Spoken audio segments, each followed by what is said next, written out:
Riwruok mar jopuonj KNUT bade marongo dwaro mondo tim nonro mapiyo kotenore gi tho ma japuonj mar sikund praimar ma Chief Kawisa e sub-kaunti ma Uriri.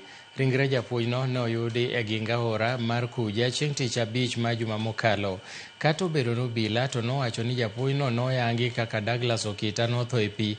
Riwruok mar KNUT bade marongo to ramo ni japuonjno nonegi kendo gidwaro mondo tim nonro mapiyo piyo.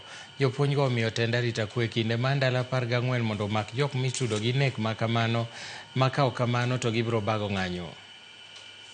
Japuonj Douglas Okinyi Otiku opuonjo Chief Kawisa Comprehensive School. Norito penj e achiel kuom secondary schools magwa. To nowuok tok penj kendo nodhi e center miluongo ni Kambogo. Hawi maber kata marach kanye monene mogik. Kinyne godhiambo ma en nyocha to iyude e bath aora. Ka wenge ne omuko oko, itegi ni ogad oko, wiye ogo bonje ma wiye ni okuot moko chal dhano.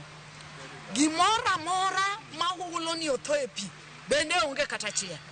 Piene ngima kaka en, iye mokuot onge, wawacho ni ok wabiyie.